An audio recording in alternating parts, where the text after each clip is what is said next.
बिहार से आए हुए सभी हमारे अभिभावक, बुजुर्ग, माताएं, बहनें और लोकतंत्र बचाओ रैली में उपस्थित हमारे इंडिया अलायंस के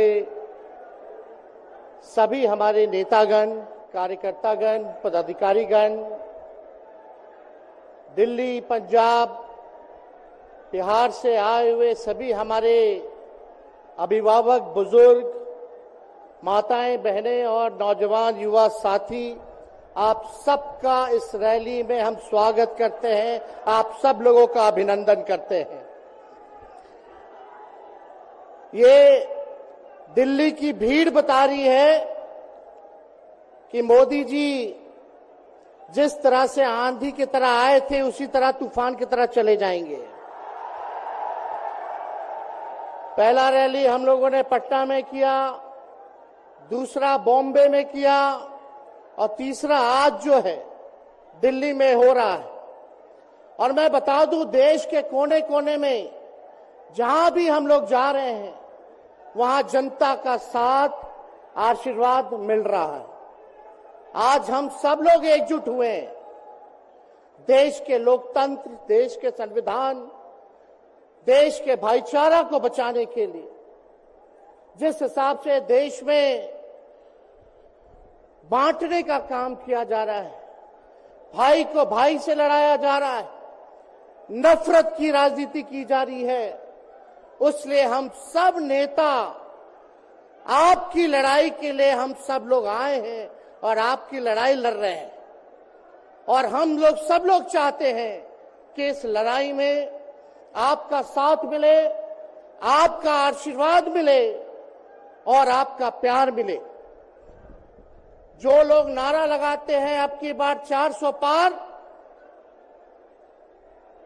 उनका मुंह है, कुछ भी बोलेंगे, लेकिन एक बात तय है, जनता ही मालिक है, आप मालिक हैं और आपको तय करना है कि देश के शासन में कौन बैठने का काम करेगा।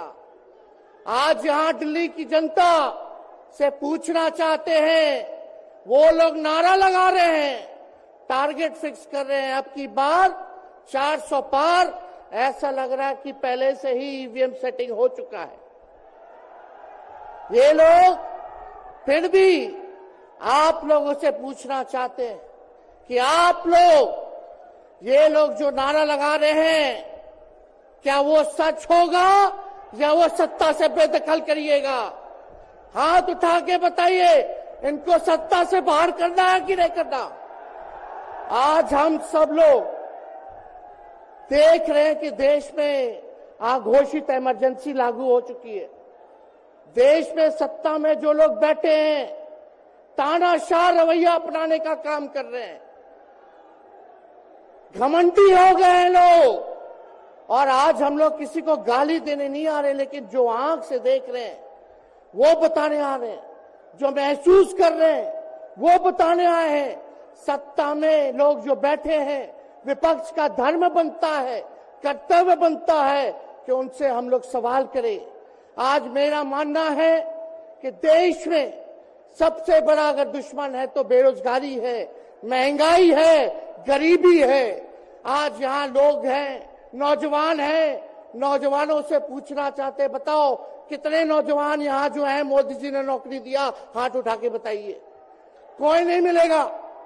मोदी जी ने कोई नौकरी नहीं दी, सब कुछ जो है प्राइवेटाइज कर दिया।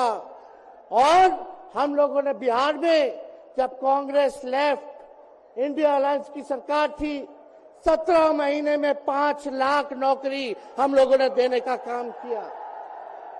आज किसान तबाह है, युवा परेशान है, लेकिन किसानों से मोदी जी को मिलने का समय नहीं है। मोदी जी मिलते तो प्रियंका चोपड़ा से मिलेंगे, किसानों से नहीं मिलेंगे। अक्षय कुमार को इंटरव्यू देते थे पिछले चुनाव में, इस बार बिल गेट्स को बुला करके इंटरव्यू देने का काम कर रहे हैं। लेकिन किसानों की समस्या कैसे हल होगी ये नहीं बता रहे। किसानों से उन्होंने पिछले चुनाव में वादा किया था कि उनका आय दुगना करेंगे। आज किसानों पर मोदी जी ने तलवार चलाने का काम किया है, जो हमारे अन्नदाता हैं। इसलिए आप सब लोग, हम लोग जब आवाज उठाते हैं, तब मोदी जी और उनकी जो सेल है पार्टी की, उस पार्टी का सेल में कौन है? ईडी है, सीबीआई है, इनकम टैक्स है। लालू जी को तो कई बार सताया गया, मेरे ऊपर मुकदमा किया गया, मेरी मां पर, मेरी बहनों पर, मेरे जीजाओं पर, मेरे पिता के जितने संबंधी थे सब पर केस मुकदमा किया। अभी बिहार चले जाइए, कई हमारे नेताओं पे छापेमारी चल रही है, कई जगह ईटी का रेड चल रहा है, आईटी का रेड चल रहा है, लेकिन हम लोग घबराने वाले लोग नहीं। आज देश में जिस हिसाब से हेमंत सोरेन जी को और अरविंद केजरीवाल को गिरफ्तार करने का काम इन बीजेपी के लोगों ने किया है, तो उनको हम बता दें कि इनके गीदड़ भपकी से हम लोग डरने वाले नहीं हैं। हम लोग संघर्ष करने वाले लोग हैं, और पिंजरे में तो शेर ही को कैद किया जाता है। सब लोग शेर हैं, आप लोगों ने ताकत दिया है, आपकी लड़ाई हम लोग लड़ रहे हैं। कंस राज आप लोगों ने देखा होगा, जब कंस को किसी से तकलीफ होती थी, डर लगता था, तब जेल में लोगों को बंद कर दिया जाता था। लेकिन जेल जाने से यहाँ कोई डरने वाला नहीं है। कितने लोगों को जेल भेजोगे? लेकिन जब जनता जब जवाब देगी, जब वोट का चोट दीजिएगा, तो मोदी जी हाथ मलने का काम करेंगे, सत्ता से बेदखल हो जाएंगे। इसलिए ये अपनी ताकत को पहचानिएगा। सब लोग चुनाव के समय आप सब लोग पोल कीजिएगा, वोट दीजिएगा, लोगों को भी वोट दिलाने का काम कीजिएगा। बीजेपी के लोग झूठ बोलने वाले लोग हैं। ये लोग यूरिया को भी चीनी बना देते हैं, ये लोग गोबर को भी हलवा दे करके परोस देते हैं, ये लोग आंख फोड़ करके चश्मा दे देंगे और फिर बोलेंगे देखो हमने चश्मा दिया। ये झूठी पार्टी है, इसलिए इन पे विश्वास मत कीजिएगा। मोदी जी कहते हैं कि उनका गारंटी मजबूत गारंटी है, गारंटी की बात करते हैं। हम बोलते हैं मोदी जी की गारंटी वैसे ही गारंटी है जैसे चाइनीज माल होता है, 2-4 बार इस्तेमाल करोगे और वो गारंटी जो है खत्म हो जाता है, टूट जाता है, खराब हो जाता है। तो जब तक चुनाव है तब तक ही मोदी जी की गारंटी है, बाकी कुछ नहीं। 2 करोड़ रोजगार का क्या हुआ, 15-15 लाख रुपए का क्या हुआ, ये जवाब नहीं देने वाले, लेकिन हमेशा जो है प्रोपेगेंडा चलाने का काम करते हैं और लोगों को भटकाने का काम करते हैं। इसलिए आप सब लोगों को सावधान रहना पड़ेगा। इनके झूठ पे आप लोग विश्वास मत कीजिएगा। और हम सब लोगों ने आज तस्वीर देखा, आज तस्वीर क्या देखा कि आज महामहिम राष्ट्रपति जी अडवाणी जी को भारत रत्न देकर के सम्मानित कर रही थी। मोदी जी अडवाणी जी के बगल में बैठे हुए हैं, राष्ट्रपति खड़ा होकर के सम्मानित कर लिए हैं, लेकिन मोदी जी खड़ा भी नहीं हुए, राष्ट्रपति के सम्मान में खड़ा भी नहीं हुए। इससे पहले भी हम लोगों ने तस्वीर देखी कि राष्ट्रपति पीछे पीछे चल रही है, मोदी जी आगे आगे चल रहे हैं। ये हम आप सब लोगों को बताना चाहते हैं कि इनका संविधान पे कोई विश्वास नहीं है। ये लोग नागपुरिया कानून को लागू करना चाहते हैं, आरएसएस के एजेंडे को लागू करना चाहते हैं। इसलिए ज्यादा कुछ ना कहते हुए एक आंकड़ा हम जरूर बताना चाहेंगे। देश में इंटरनेशनल लेबर ऑर्गेनाइजेशन ने सर्वे किया है, उसमें आंकड़े हैं कि आज देश में बेरोजगारों में से 83% युवा है। पढ़े लिखे युवाओं में बेरोजगारी लगभग 65% है। ग्रामीण क्षेत्रों में सिर्फ 17.5% युवाओं के पास ही काम है।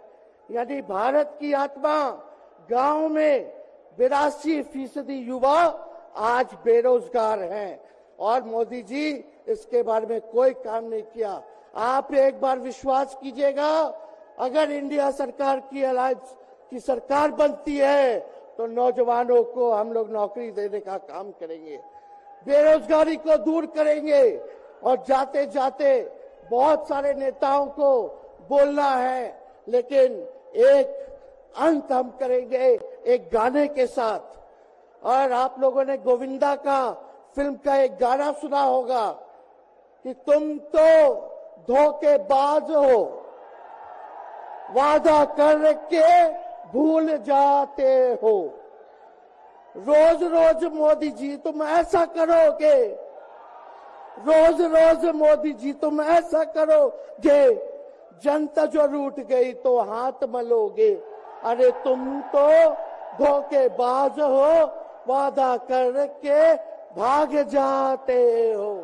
तो आप सब लोगों को बहुत बहुत धन्यवाद। आप सब लोगों का आशीर्वाद मिले और हम सभी लोगों जो है आज मिसेस केजरीवाल और हमारी बहन कल्पना जी के साथ हम लोग जो है मजबूती के साथ खड़े हैं और इस लड़ाई को लड़ेंगे और जीतेंगे। बहुत बहुत धन्यवाद। जय हिंद। बहुत बहुत धन्यवाद।